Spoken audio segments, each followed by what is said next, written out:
RDC, l'Afrique et le reste du monde. Une seule adresse. www.congosynthèse.com.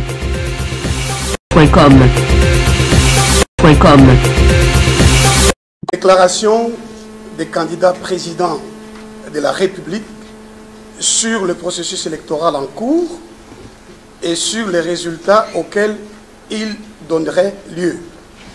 Nous, candidats présidents de la République aux élections du 23 décembre 2018, reportés illégalement et irrégulièrement au 30 décembre 2018, considérant le refus de la CENI de procéder à la convocation formelle de l'ultime réunion de concertation sollicitée par lettre, signée en nos noms par les candidats présidents de la République Théodore Ngoï et Martin Fayulu en date du 20 décembre 2018, considérant les attaques dirigées par la police nationale à Kindu, à Lubumbashi, à Kalemi, à Massimanimba, à Matadi et ailleurs, contre les électeurs et les candidats présidents de la République Martin Fayulu, et chez Komba également, considérant la décision irresponsable du gouverneur de la ville de Kinshasa de suspendre illégalement et sans qualité la campagne électorale des candidats présidents de la République dans la ville de Kinshasa, considérant le déni de justice commis à ce jour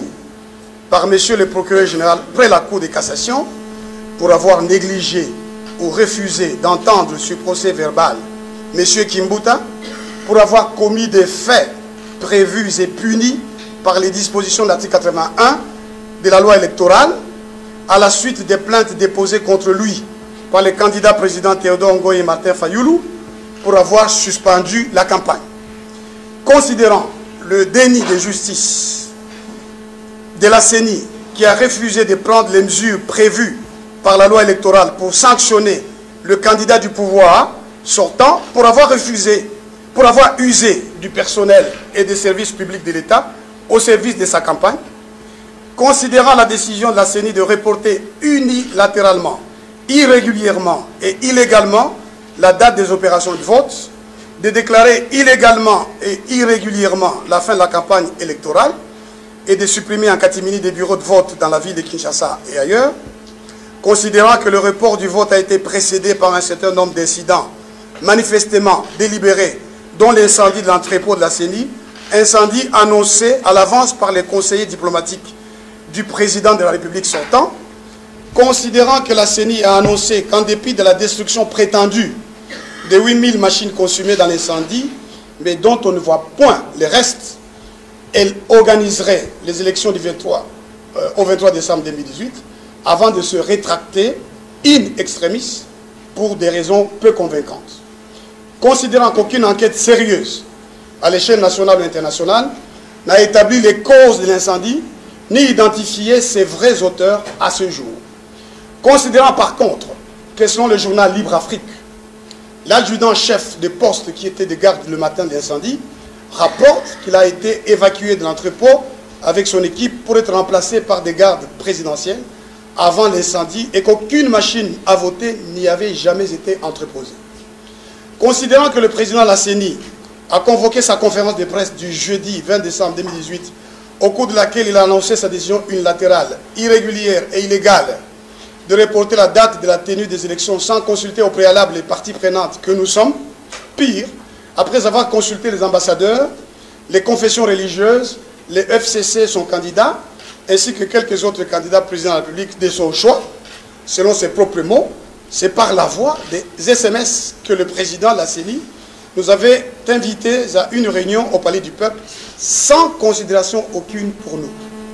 Considérant les informations communiquées par la CENI lors de la réunion informelle au Palais du Peuple, selon laquelle elle serait dans l'incapacité d'organiser les élections à Yumbi, dans les Maïndombe, suite aux violences qui ont éclaté récemment, non plus qu'à Beni et à Butembo à cause de l'épidémie d'Ebola. Considérant les informations diffusées le 23 décembre 2018 par la chaîne de télévision TV5 Monde, en rapport avec la transmission électronique des résultats du vote et la confirmation de celle-ci par le rapporteur adjoint de la CENI et du personnel chargé de la formation, considérant que la CENI a commandé des cartes SIM auprès des opérateurs de téléphonie mobile, ce qui corrobore les informations recueillies par TV5 Monde sur les votes électroniques interdits par la loi, prenant à témoin le peuple congolais et la communauté internationale dans sa diversité. Déclarons que la CENI ainsi que M. Corneille Nangaa, manifestement déterminés à organiser des élections chaotiques en RDC, porteront toute la responsabilité des conséquences qui découleront de la tenue de telles élections. Demandons aux opérateurs des réseaux téléphoniques implantés en RDC, Vodacom, Orange, RTL, Africell et autres, de mettre à la disposition du public tous les numéros de cartes SIM vendus à la CENI et les appelons à les désactiver pour se conformer à la loi électorale. Exigeons que la CENI adresse une lettre à ces opérateurs dans le sens de les enjoindre de désactiver ces cartes SIM. Appelons le peuple congolais à l'extrême vigilance et à la plus grande mobilisation pour que la victoire du peuple sur la dictature ne lui soit pas volée ce dimanche 30 décembre 2018. Fête à Kinshasa, le 25 décembre 2018, les candidats présidents de la République, Théodore Ngoï Senga, Martin Fayoulou, Sylvain Macheke Ngirakwei, Mabanga Gizi Amine, Seth Kikouni, Marie-Josée Ifoku et Joseph Mba Maluta, PO Denis Maluta. Je vous remercie. Je ne sais pas si on va en avoir combien. On a toujours dit que nous nous collons à la loi. C'est-à-dire la loi, ils peuvent aussi servir d'imprimante. On a demandé à la CENI d'imprimer le bulletin de vote. Donc pour nous, nous attendons à ce que la CENI nous donne ces bulletins de vote pour aller voter. Donc il n'y a pas de boycott, il n'y a à aucun instant nous prononçons le mot boycott. Nous savons que la CENI nous a tendu beaucoup de pièges et nous nous sommes sortis de ces pièges. Et aujourd'hui, la CENI qui a dit, après avoir reçu les recommandations de Westminster Foundation for Democracy, qui avait demandé de boucher tous les trous des ports USB, et la CENI a dit avoir respecté ces recommandations, nous attendons. Mais maintenant, votre reportage est très clair. Les rapporteurs adjoints et aussi on ne peut plus clair, même s'il y a eu cette phase où on est venu l'interrompre, mais il avait déjà tout dit. Et l'achat des cartes SIM auprès des compagnies de téléphonie mobile était éloquent. Donc pour nous, que la CENI nous dise exactement, que M. Nangaa, avec son arrogance habituelle, qui vienne, qui nous dise, c'est un vote électronique ou un vote manuel. C'est tout.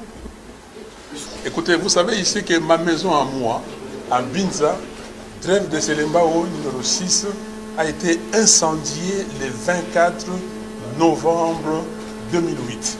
Donc j'ai quitté ma propriété parce que c'était incendié. On a fait des enquêtes et on a trouvé que c'était un incendie criminel.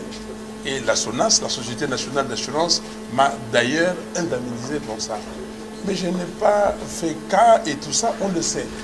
Mais maintenant que la CENI a un entrepôt, soi-disant, dans un état-major militaire, à 100 mètres d'un camp militaire, entrepôt gardé par les militaires, comment est-ce que Martin Fayoulou peut oser aller incendier ces dépôts? Ils l'ont dit, ils ont fait un communiqué, nous avons vu les communiqués qu'ils ont vite retirés. Ok?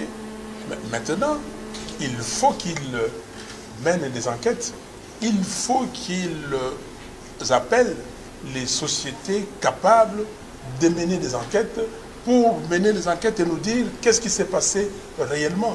Vous savez, si vous voulez que moi je vous dise comment on mène des enquêtes, en 2 temps, 3 mouvements, je peux vous dire ce qui s'est passé là-bas. C'est-à-dire, ces gens-là nous ont menti à tout le monde. Ces gens-là ont voulu trouver un bouc émissaire, ont voulu trouver un prétexte pour reporter, les élections. Qui nous disent, aujourd'hui, ils devaient vous donner, voici à tel jour ou tel autre jour, nous avons fait entrer tel équipement et tel autre équipement. Voici la personne qui a déposé, voici la personne qui a reçu. Il y a des cardex, vous en maintenez l'entrepôt comment? Il y a des entrées et des sorties. Et les gens qui ont déposé les marchandises et les gens qui ont réceptionné, il faut qu'ils nous disent. Alors, moi, je ne comprends pas vous-même, journaliste, vous ne posez pas ces questions. Avec vos investigations à vous, à ce niveau-là, vous pouvez poser ces questions et trouver que c'est du n'importe quoi. C'est du n'importe quoi. Tout le monde au ministère de la Justice vous appelle pour vous dire que non, on va vous arrêter. Mais je suis là, je me promène, je fais la campagne, on va m'arrêter. Parce que moi, je suis sans défense. Ma seule défense, c'est Dieu. On m'a arrêté le 14 février 2016, disant que je faisais la propagande contre les pouvoirs. Ma voiture, jusqu'aujourd'hui, ça va faire 3 ans bientôt, qui est retenue par la DEMIAP. Qu'est-ce qu'ils en disent? Donc, ils ont tout fait pour nous déstabiliser, pour nous arrêter, pour nous enlever les immunités parlementaires. Ils n'ont pas pu. J'ai quitté l'Assemblée nationale depuis, janvier de cette année. Et je suis là. Donc, ils vont être pris dans leur propre piège.